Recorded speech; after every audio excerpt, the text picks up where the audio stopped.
आजच डाउनलोड करा आणि तुमच्या आवडत्या मालिकांचा आनंद लुटा.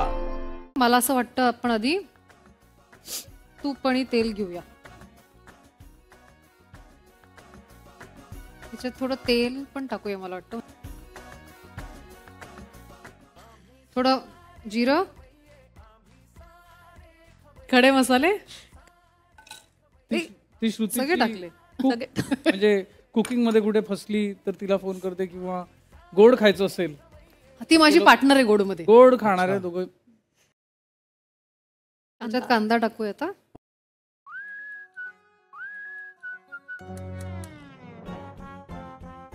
थोडा टोमॅटो. वा, साहित्य खूप जरी लागत असलं तरी कंटाळा करू नका, कारण पावसाळ्याच्या दिवसामध्ये आपल्याला थोडंसं खमंग चमचमीत खावंसं वाटतं. आणि तसं खावं वाटत असेल तर कॉमन ऑप्शन झालेला आहे चहा आणि भजी किंवा कांदा भजी, मिरची भजी. सोया चंक्सचा हा जो खिमा आहे याच्यामध्ये प्रोटीनही आहे, पौष्टिकही आहे आणि चवही आहे. त्याच्यामुळे हे करून बघायला काही हरकत नाही. बरोबर ना Gaurav Sheth? Yes sir. Tomato आणि कांदा आपण घातला, पुढे काय? मीठ घालूया आपण थोडंसं.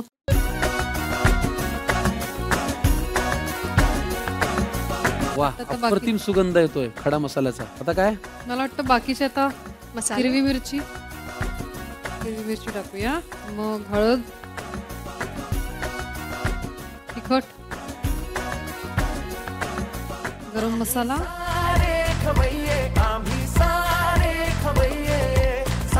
धणेपूड, जिरेपूड. सो आपल्याला ना आता हे सोया चंक्स ना मिक्सर मधनं, त्यात पाणी असतं, ते मिक्सर मधनं काढून त्याचं खिमासारखं करायचं. करून घेऊया.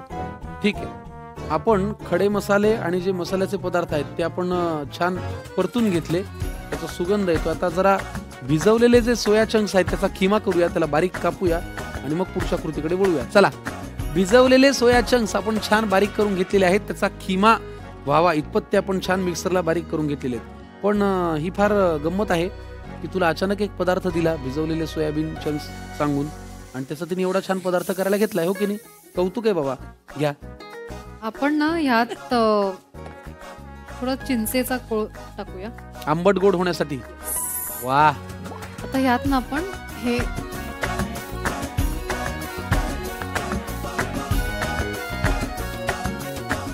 सौबाई, तुम्ही गेम टाकायचा प्रयत्न केला पण गेम फसलेली नाहीये. पदार्थ कमाल झालेला आहे. बरं, हे खायचं कशा बरोबर? भात, भाकरी, पोळी? भाकरी पोळी मला वाटतं चांगलं लागेल. भाकरी, पोळी, ब्रेड, पाव बरोबर सुद्धा. पाव बरोबर मस्त. आपण एक छोटीशी वाफ. सोया खिमा हा पदार्थ कमाल होणार याची मला खात्री आहे. थोडंसं मीठ घालूया, थोडीशी साखर, चिमूटभर अशी साखर, थोडी कसुरी मेथी. वा, हिचा स्वाद आणि हिचा सुगंध काही वेगळाच. एकदम मिक्स करूया आणि कोथिंबीर.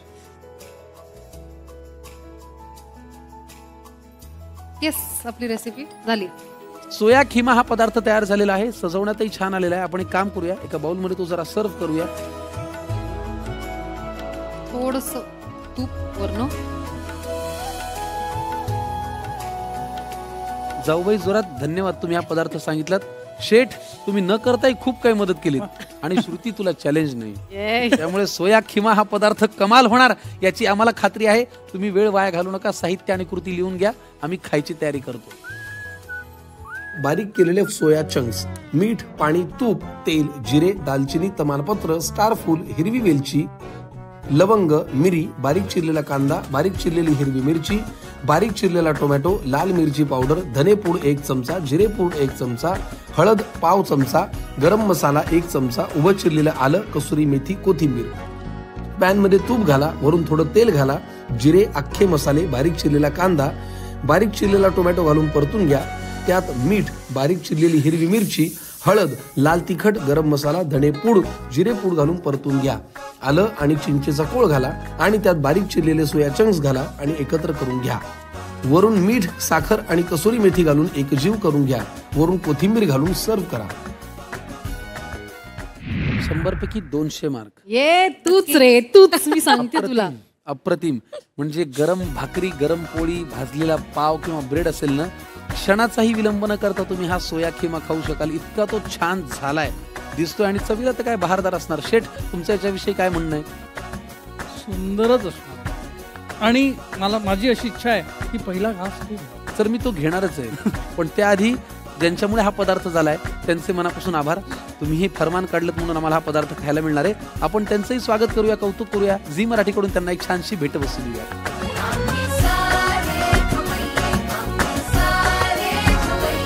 पण या स्वयंपाकघरात आल्यानंतर फक्त गिफ्टनी पोट भरत नाही, तुम्हाला एक घास खावा लागेल. कारण शेवटी जाऊबाई जोरात त्यांनी केलेला आहे. घे, घ्या घ्या. होऊन जाऊ दे. मला दिसला. वाटलं पहिले तुम्ही घ्या. सगळ्यांना एक एक घास घेऊ, मग मी घेते.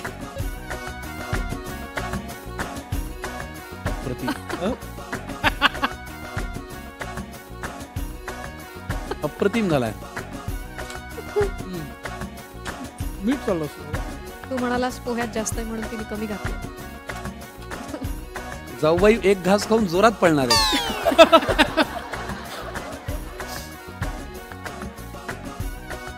मस्त. Not bad. मटन खिमाला टक्कर देईल असा सोया खिमा. हाय की रे, क्या बात है. धन्यवाद. आभार. तुम्ही पुन्हा पुन्हा येत राहा. Thank thank you. you. प्लीज या. थँक्यू. थँक्यू. आज ही जोडी इथे आली आणि काय कमाल स्वयंपाक केला. एक लव्ह रेसिपी केली, एक बनवा बनवी मधली रेसिपी केली आणि एवढे छान पदार्थ केल्याबद्दल, आपल्याशी छान गप्पा मारल्याबद्दल या जोडीला एक छानसं गिफ्ट हॅम्पर देऊया. 1995 पासून दुग्धोत्पादनाची परंपरा असलेले गोविंद मिल्क आणि मिल्क प्रोडक्ट्स यांच्याकडूनही तुम्हाला मिळतं एक छानसं गिफ्ट हॅम्पर. समोर या तुम्ही. मला तुमच्याकडनं एक गोष्ट अपेक्षित आहे. लग्नाला तुमच्या फार अपेक्षा आहे तुझ्या. हो, खरंच आहे. 9 वर्ष झाली ना लग्नाला. हो, 9 वर्ष. लग्न होतील होताना आता होतील. काय अॅनिव्हर्सरी डेट? 4 डिसेंबर. 4 डिसेंबर. अच्छा.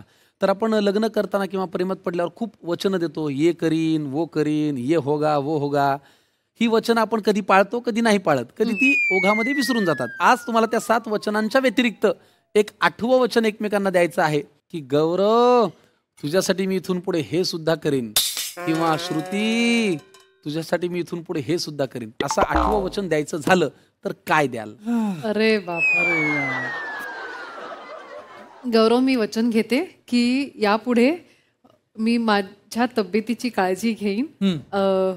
वर्कआउटसाठी जेव्हा जेव्हा मी आळस करते, तो आळस न करता व्यायामाकडे, तब्येतीकडे आणि गोड कंट्रोल करण्यामध्ये मी पूर्ण प्रयत्न करीन. 1 मिनिट, ही तब्येतीची काळजी घेत नाही का? आणि अशी आहे, मग विचार कर, जेव्हा तब्येतीची काळजी घेईल तेव्हा कशी होईल? एवढी नाही घेत. एवढी नाही घेत जेवढी तू घेतोस. हो, स्वतःच्या. हो, स्वतःच्या. आणि गोड खूप खाते का? अच्छा. माझं वचन ऐक. हा. मी कॉफीचा मग आता सिंक मध्ये ठेवत जाईन. Yes, that's an achievement. Yes. लग्नाला 9 वर्ष झाल्यानंतर प्रेमाच्या आणाभाका मी कॉफीचा मग आता सिंक मध्ये ठेवीन पर्यंत येतात. याला म्हणतात जोडीचा मामला आणि याला म्हणतात खरं वैवाहिक आयुष्य. महाराष्ट्रातल्या तमाम जनतेने बघावं, गौरव आणि श्रुतीचा संसार कॉफीचा मग सिंक मध्ये ठेवीन या वचनापर्यंत आलेला आहे.